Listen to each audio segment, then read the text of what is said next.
Hello everyone, good morning and welcome back to my new blog. तो friends, काफ़ी दिनों से टेबल चेयर वाली स्टडी मेरी नहीं हो पा रही थी। बेड पे ही बैठ के मैं अपनी स्टडी कंप्लीट करती थी, लेकिन ठंड आज मुझे थोड़ी सी कम लग रही है, तो मैंने सोचा कि क्यों ना टेबल चेयर के साथ अपनी स्टडी कंप्लीट की जाए। क्योंकि जब टेबल चेयर के साथ स्टडी होती है तो काफ़ी लंबा स्लॉट हो जाता है मेरा, और बेड पे बैठ के जब पढ़ाई करते हैं तो उतना मेरा जो स्टडी होता है वो नहीं हो पाता है अच्छे से। तो इसी वजह से हमने अपना टेबल साफ़ कर लिया और अभी हम आ गए हैं स्टडी करने के लिए। सुबह का चाय नाश्ता हमारा हो चुका है।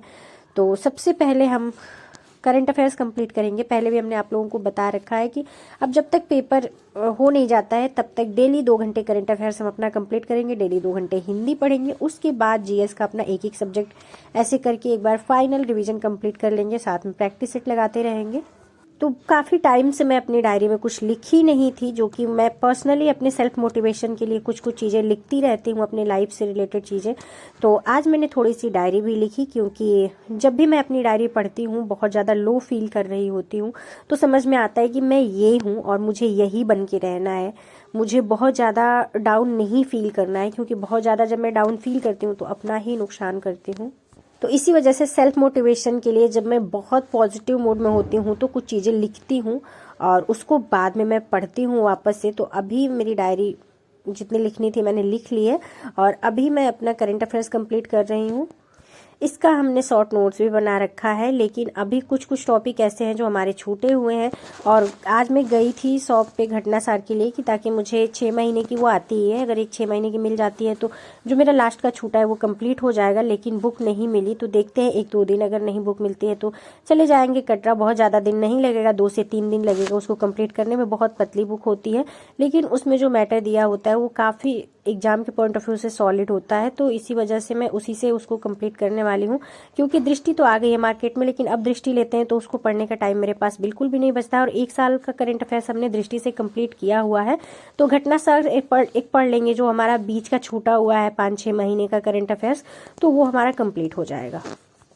तो जैसा कि आप सबको पता है कि आज है 22 जनवरी और पूरे देश में आज उत्साह है, खास करके अपने अयोध्या में सब लोग रामलला के आने की खुशी में दिवाली मना रहे हैं, पटाखे दगा रहे हैं, अपने घर की साफ सफाई करके रंगोली वगैरह बना रहे हैं। तो हम लोग तो यहाँ पे वो सब चीज़ें नहीं कर सकते हैं, लेकिन शाम को देखेंगे जैसे भी सेलिब्रेट करना होगा, सब लड़कियाँ मिलके आपस में सेलिब्रेट करेंगे। तो अभी हम चलते हैं, अपना लंच बना लेते हैं। और लंच में आज मुझे कुछ खास खाने का मन नहीं था, तो आज हमने हल्का खाना अपने लिए बनाया, वो था दलिया।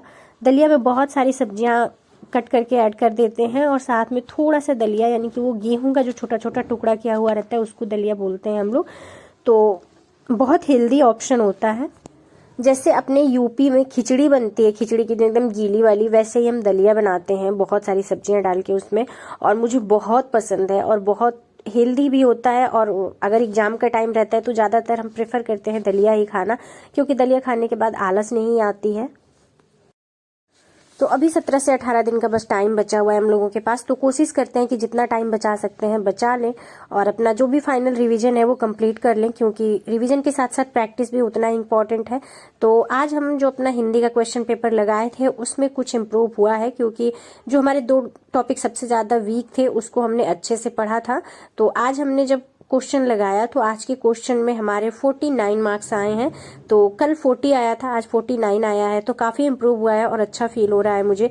और जो आयोग का ऑफिशियल पेपर है उससे क्वेश्चन अभी मैं सॉल्व कर रही हूँ, क्योंकि आयोग का ऑफिशियल पेपर जो होता है उसके जो शब्द होते हैं एग्जैक्ट वो काफ़ी टफ होते हैं। आपको अदर जो क्वेश्चन पेपर मिलते हैं जो शॉप वगैरह पे आते हैं, जैसे घटना चक्र पब्लिकेशन हो गया, यूथ पब्लिकेशन हो गया, तो इन सब के जो क्वेश्चन होते हैं वो काफी इजी क्वेश्चन होते हैं। तो आपने देखा होगा कि 2021 का आपका क्वेश्चन पेपर हो या 2017 का क्वेश्चन पेपर हो, उसमें बहुत सारे ऐसे टफ शब्द आ जाते हैं जिसका अर्थ आपको जनरली नहीं पता होता है। तो अब हम यही कहेंगे कि आप लोग जो बाहर का क्वेश्चन सीट है उसके साथ साथ जो ऑफिशियल क्वेश्चन पेपर है उस पे भी जरूर वर्क करिएगा, क्योंकि काफी टाइम क्वेश्चन रिपीट होते हैं। तो अगर क्वेश्चन रिपीट होता है तो उसमें आपका फायदा ही होगा, उसमें आपका कुछ नुकसान नहीं होने वाला है। तो थोड़ी सी अपनी स्ट्रेटेजी स्ट्रांग रखिए और उस पर वर्क करिए। अभी मैं भी ट्राई कर रही हूँ अपना बेस्ट देने का, देखते हैं एग्जाम में क्या होता है। तो अभी मेरा लंच हो चुका है, अभी चलते हैं हम हिस्ट्री का क्वेश्चन सॉल्व कर लेते हैं, क्योंकि घटना चक्र जो हिस्ट्री का है हमारा वो कंप्लीट हो चुका था, लेकिन एक बार सॉल्व करने से सिंपल सी बात है कि बहुत सारी चीजें नहीं दिमाग में हिट करती हैं। तो मैं कोशिश कर रही हूँ कि मल्टीपल टाइम्स मैं क्वेश्चन सॉल्व करूं, ताकि जो उसके एक्सप्लेनेशन है वो मेरे दिमाग में रहे, और उसके अराउंड कोई क्वेश्चन बनता है अगर पेपर में तो मैं उसे इजीली सॉल्व कर पाऊं। क्योंकि कोई भी चीज़ है अगर एक बार में आप पढ़ते हैं, अगर आपके दिमाग में हिट कर जाता है तो बहुत अच्छी बात है, लेकिन मेरे साथ ऐसा नहीं होता है। मुझे बार बार रिविजन करना पड़ता है। जब मैं बार बार रिविजन करती हूँ तब जाके बहुत सारी चीज़ों के साथ मैं श्योर हो पाती हूँ कि हाँ मैंने कंप्लीट कर लिया है, या जो भी पॉइंट्स हैं उसके वो हमें क्लियर हो पाते हैं। और इस एग्जाम में मेनली मैं बार बार आप लोगों को बोल रही हूँ कि फैक्ट पे जरूर काम कर लीजिएगा। हालांकि हिस्ट्री वगैरह अगर आप सॉल्व करते हैं तो उसमें डेट वगैरह बहुत कम पूछता है, डेट बहुत ज्यादा नहीं पूछता है, लेकिन जो सूची मिलान के लिए आ जाता है उसमें डेट वगैरह से लेके जैसे आंदोलन हो गए, कोई किसने कहाँ पे नेतृत्व किया था, ये सारी चीजें बहुत फैक्ट बेसिस क्वेश्चन होते हैं। तो उसको आप जरूर एक बार अच्छे से देख लीजिएगा, समझ लीजिएगा। क्योंकि 1857 की क्रांति का एग्जाम्पल मैं लेती हूँ क्योंकि ये एक ऐसा टॉपिक है जो हर कोई पढ़ा है, तो उसमें से बहुत सारे ऐसे क्वेश्चन निकल के आ जाते हैं जिसको हम लोग जनरली नहीं सॉल्व करते हैं। तो आज अपने इलाहाबाद भी बहुत अच्छे से सजा हुआ है, सब लोग धूमधाम से खुशियां मना रहे हैं, कहीं गाने चल रहे हैं, कहीं पे लोग रामलला की आरती वगैरह गा रहे हैं। उसके साथ साथ सबने अपने अपने तरीके से अपना घर सजाया हुआ है। तो हम लोगों ने भी अपने घर में दिए जलाए, यानी कि अपने कमरे में दिए जलाए। एक भगवान जी की जहाँ पूजा करते हैं वहां पे जला दिए, एक हमारी सरस्वती माँ जो कि हम लोगों के जीवन की आधार है, वहाँ पे एक दिया जला दिए हम। और हेलो एवरीवन, आज अयोध्या में राम जी का प्राण प्रतिष्ठा हुआ, जैसा कि हम सभी लोगों को पता है। तो हम लोग उस खुशी में दीपावली मना रहे हैं। जैसा कि आप देख सकते हैं कि हम लोगों ने ढेर सारी मोमबत्ती जलाई है और ढेर सारा हम लोगों ने दीपक भी जलाया है। ये देखिए,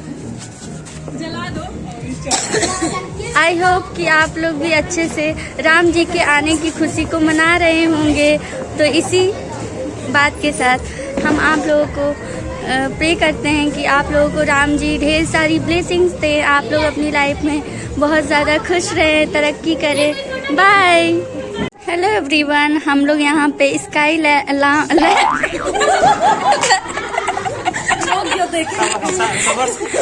एवरीवन, तो यहाँ पे हम लोग का स्काई लैम्प जल चुका है और आप लोग देख सकते हैं कि ये आसमान में जा रहा है और यहाँ पे इन लोगों की खुशियों का ठिकाना नहीं रहा। देख लीजिए आप लोग, ये जा के वापस आ जा रहा है, जैसा कि आप लोग देख सकते हैं। इसको बार बार फेंकना पड़ रहा है। हमारा चंद्रयान 4 लॉन्च हो रहा है। ये हमारे भैया हैं जो कि बहुत ही प्रयास कर रहे हैं लैम्प को आसमान में भेजने के लिए, और ये फाइनली आसमान में जा रहा है। हैप्पी दिवाली, जय श्री राम। गाइस, आप लोग देख सकते हैं हमारे यहाँ हमारे भैया ने इतना ढेर सारा पटाखा लाया हुआ है हम लोग दिवाली मनाने के लिए। जैसा कि आप लोग जानते हैं कि आज हमारे राम अयोध्या वापस आए हैं। आप देख सकते हैं। हाँ, बोलो। आज है यहाँ सारे दोस्तों, हम लोग सब लोग इकट्ठा हुए हैं, इसीलिए हम लोगों के अंदर ढेर सारा उत्साह है जो कि आप लोग देख सकते हैं। और यहाँ पे एक छोटा बच्चा चुटपुटिया बजा रहा है। छोटा सा है भी चुटपुटिया जैसा। चुटपुटिया यहाँ ये तो कर ले। श्रीमान शॉट चलाए हैं, देखते हैं। जय श्री राम। जय जान दीजिए। जय श्री राम।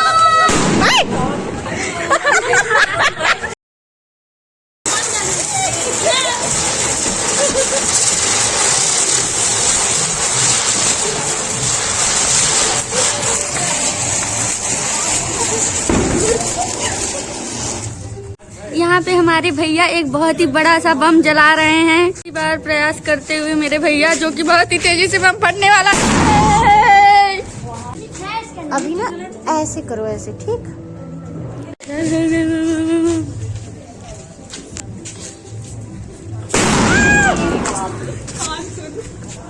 ये देखिए हमारे यहाँ का सबसे छोटा बच्चा पटाखा जलाते हुए।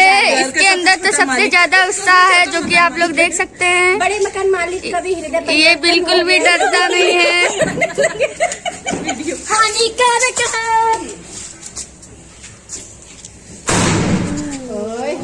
हम लोगों ने बहुत ज़्यादा पटाखे फोड़े, जिसकी वजह से पूरा छत एकदम गंदा हो गया था। और अभी हम लोग सफाई कर रहे हैं ताकि हम लोग को सुबह सुबह आंटी जी की डांट ना सुननी पड़े। आंटी जी गंदगी देखती हैं तो उनको थोड़ा नाराज़ हो जाती हैं, इस वजह से। ये देखिए यहाँ पे ये कूड़ा उठा रही है, ये झाड़ू लगा रही हैं। ये इतना सारा पटाखा जलाई है, ये भी दिखा दो ना। और हम लोगों ने